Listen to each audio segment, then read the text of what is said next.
Hello and welcome back to Chengi's World. Thank you so much for joining me. Yeah, no, I love you, you know I do. Thank you so much for those of you who keep coming back to my channel. And hello and welcome to those of you who are new to my channel. If you don't know who I am Chengi, and you, my precious one, are my world. So make sure you subscribe, like, share, comment, and join this amazing family. So today we are going to be talking about how to keep your man interested. So keep watching all the way to the end, because we're going to talk about why men lose interest, what is a lack of interest, what we can do as women to prevent it, to manage it as it happens. So let's get right into it, okay? So in most relationships, what happens is there's a lovely honeymoon bubble that happens. You meet your guy, boy meets girl, girl meets boy, they fall for each other, and you go through this honeymoon period, this sort of really euphoric, amazing, perfect moment where you feel like you've met your king, you feel you've met your counterpart, you have this connection. And I know that some of you are watching and thinking, I'm yet to feel that. And I have done so many videos for women who want to meet somebody, who want to come into that connection, who want to meet that great high value guy.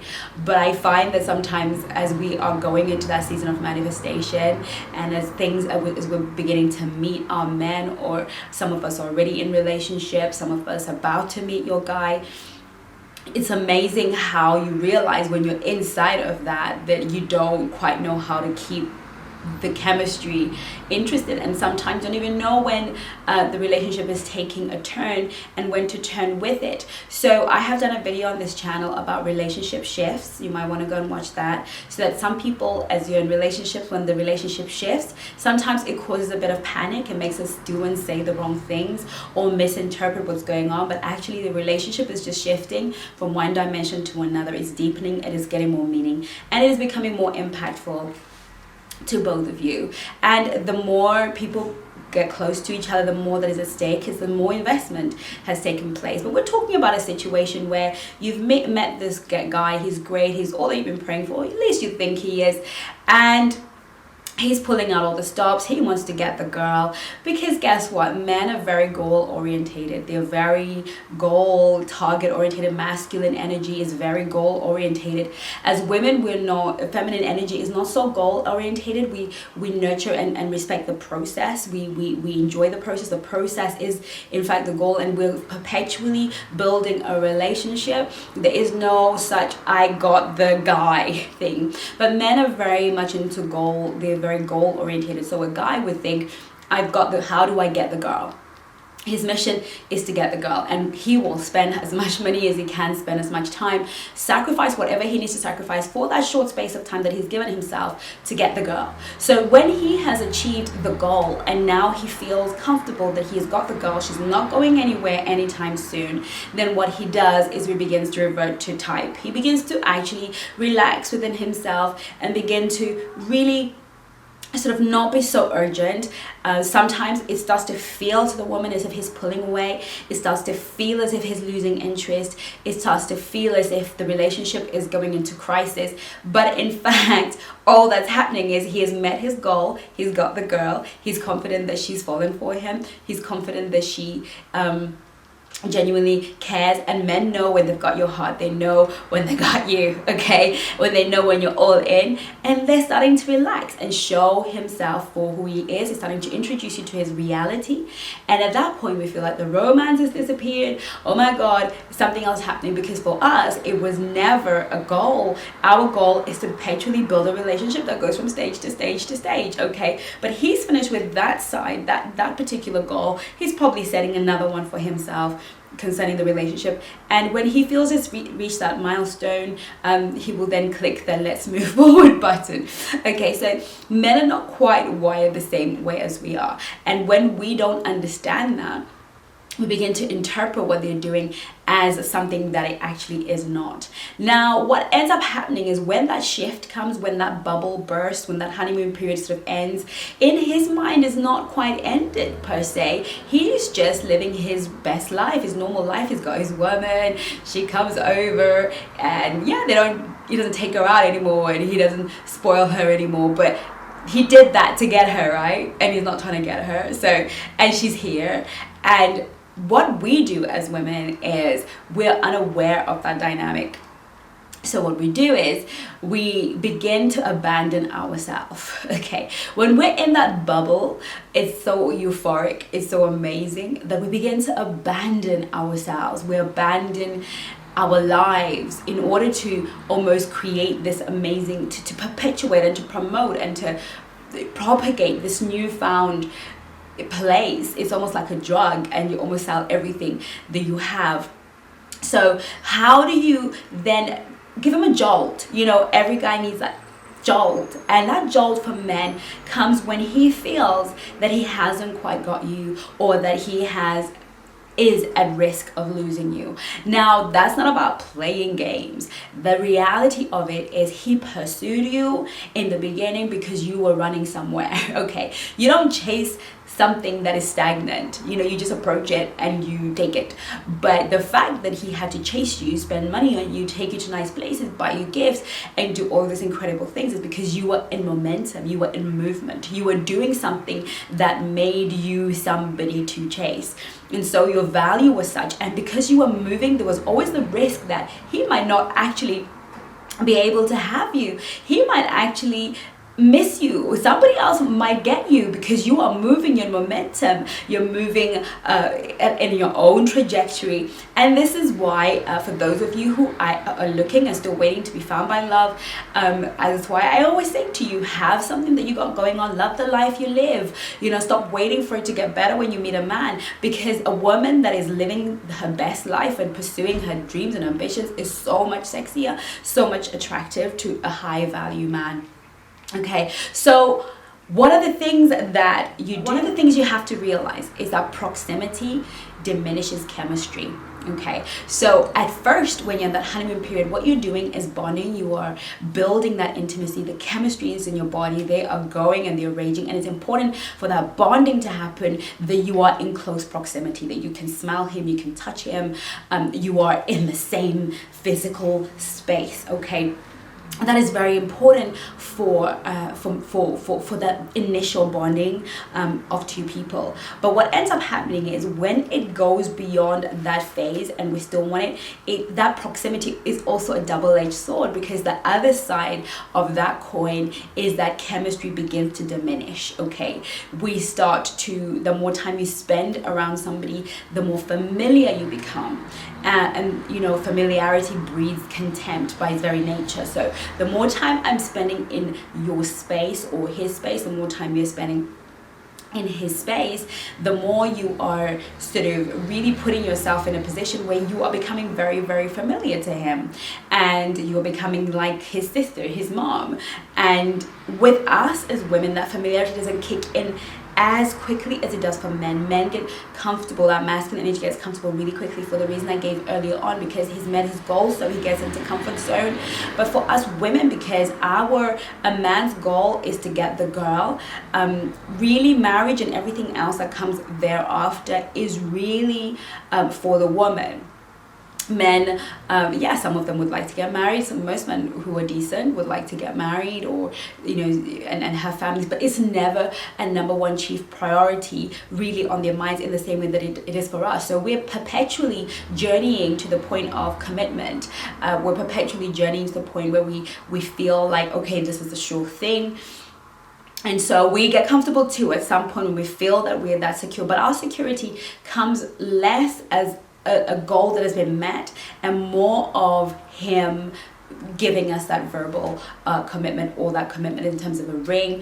And then we start to feel a bit more comfortable, and we have a different way of manifesting that usually is to do with our appearance. We start to make less of an effort, and it's to do with the way we speak to them. We start to be a little bit careless when we start to feel comfortable in their company. But we're talking about how to really trigger that that subconscious attraction that he once had for you, and still keep him in a way chasing you without chasing you in the same way that he did in the beginning, but still feeling like you're out of reach, that there's still another level, that there's still more that he can do to have you.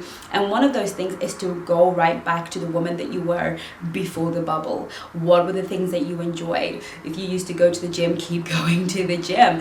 Get back into the gym, get your exercise going, because part of what happens is, if you're somebody that worked out and look after yourself, you know, your energy levels are high, your skin is glowing, you're generally in a good mental and emotional and physical place.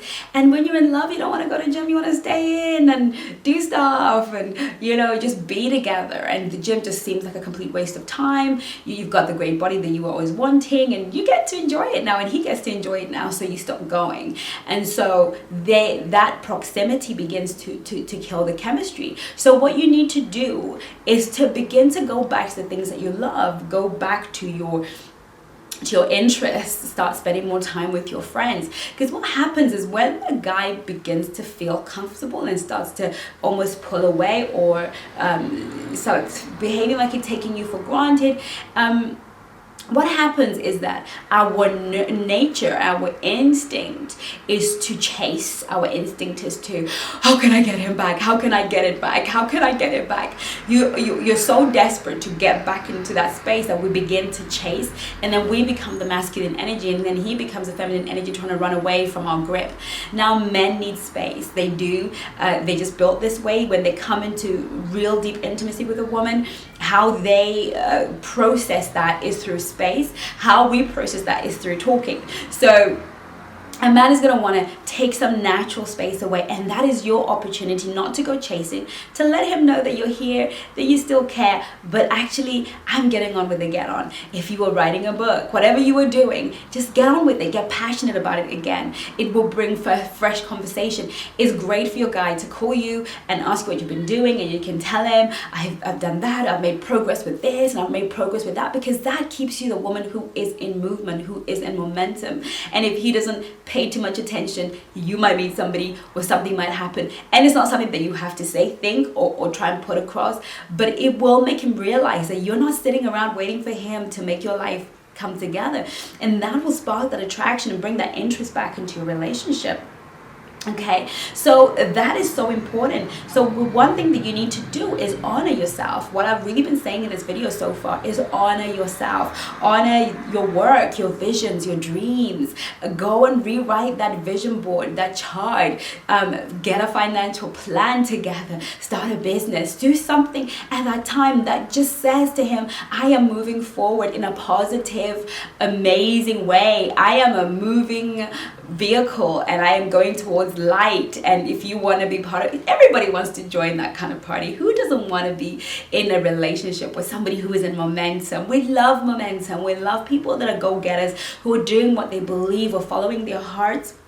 Okay, so that's something that, you know, follow that dynamic you. The next thing is honor your commitments. You know, you will have things that you're committed to, people that you're committed to, charities that I hope you work with, your friends, okay, your relationships, your mom. Maybe she hasn't seen you in ages, but maybe you used to go and visit your grandma. Maybe you used to go and visit your mom. Maybe you used to visit your family. Get back into honoring your commitments, because one of the things that we do when we're in that bubble is our commitments kind of go down the drain. Like, I just want to have such a good time with my man, but my commitments start to sort of fall to the wayside.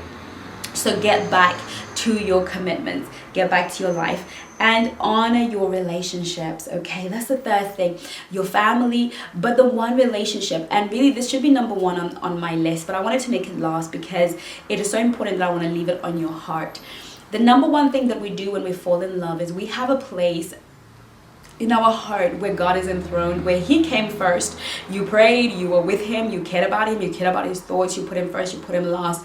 But now that you're happy, and this happens to us all the time, when we're happy, God becomes secondary.